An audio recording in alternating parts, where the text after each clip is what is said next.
Now that we've set up our page, let's start adding content to the page. First, we'll give our page a name. Underneath the name, we have an optional description field. This is useful for giving students information about the activity before they even enter it. I'll just paste in some dummy text for now.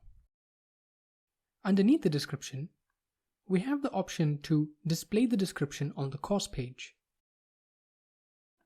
In the page content section, we can add all of the information and content that we want to deliver to our students. The Moodle editor for adding content to an activity or resource is very simple and easy to use. If you've used a program like Microsoft Word or Google Sheets, you'll be very familiar on how to use all of these options. Let's start by pasting in some text. I'll paste in the same dummy text and I'll make some modifications to it. I would like to turn this line into a heading.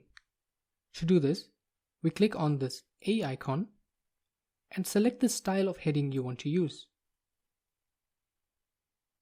I can also make it bold or italic in the same way. To view even more editing options, click on this icon. If you're not sure about what a certain icon does, hover over it to get some information about it. Let's edit this page further. At the end of this paragraph, I'll hit enter twice to add in an empty line, and I want to add in a list. I simply click the list button and I start typing out my list. To add a new item, hit the enter key. If you find that the editor window is too small, move your mouse cursor to the bottom right and you'll be able to resize the editor.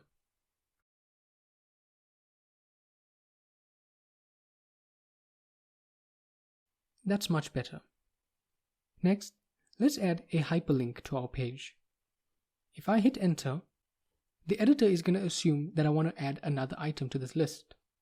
To stop adding an item, I can hit enter again. To convert this text into a link, select it, then click on the link icon, and then type in your URL.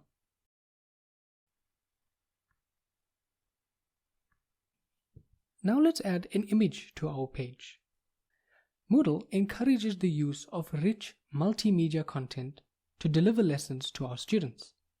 In a later lesson, we'll even learn how to embed videos into our pages. To add in an image, I'll create a few blank lines and then I'll click on this image icon. Here you can add an image by supplying a URL of an image from the web or by uploading an image by clicking on Browse Repositories. Then click on Upload a file and then Browse. Find the image that you want to add and double click on it. Then click Upload this file.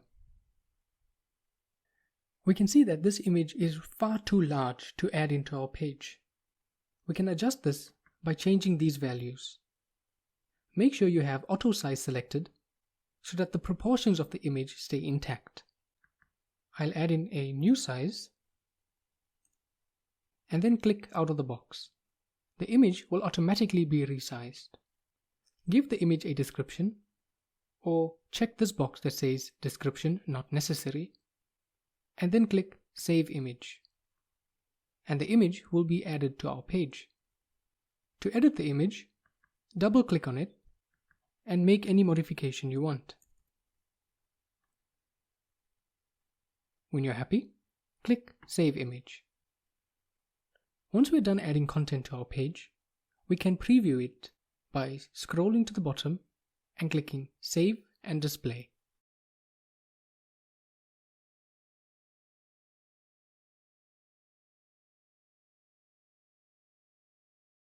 Our page is now saved and added to our course.